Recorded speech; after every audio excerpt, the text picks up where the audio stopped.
Est-ce que vous nous expliquez en quelque sorte pourquoi vous voulez enlever le franc CFA?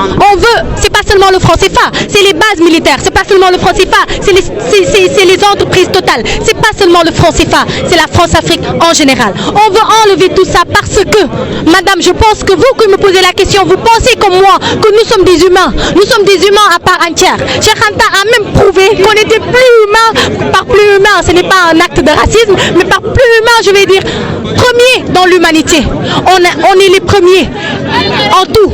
Si c'était une classe, j'allais dire qu'on a pris la première place. On a inventé la science des mathématiques, on a inventé l'écriture, on a inventé de par les hiéroglyphes, on a inventé la philosophie, on a inventé les pyramides, on a inventé la société. On a inventé tout ce dont l'homme avait besoin pour évoluer. Et actuellement, parce qu'ils savent qu'ils n'ont pas les ressources, ces ressources qui viennent pourtant de Dieu, les ressources minières dont ils ont besoin pour s'évoluer, qu'est-ce qu'ils font?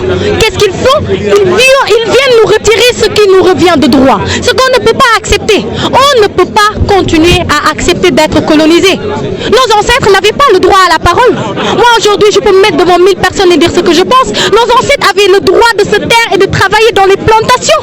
Si aujourd'hui, on dit que Kocc Barma n'est pas un philosophe, alors que celui qu'on dit être le père de la philosophie n'a jamais rien écrit, c'est des questions que la jeunesse d'aujourd'hui doit régler. Si aujourd'hui on traite l'Afrique de barbare, alors que ni Hitler ni Napoléon n'est africain, c'est des questions que nous, la jeunesse d'aujourd'hui, on a le devoir de régler.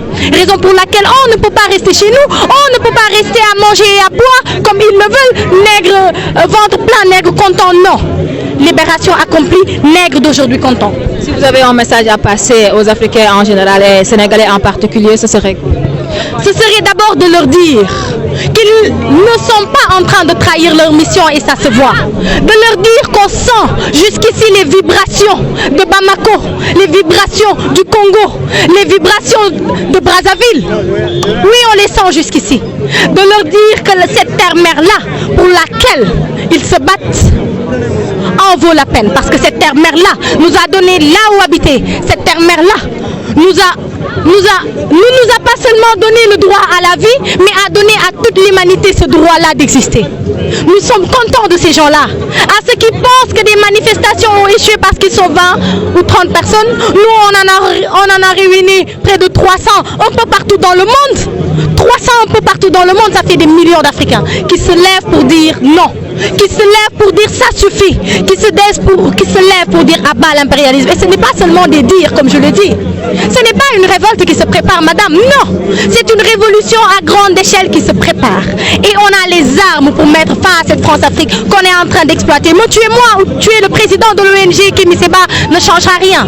Parce qu'on a créé une jeunesse, vous avez vu ici des gens de tout âge, qui vont et qui sont en train de relever ce défi, qui est la libération de notre peuple.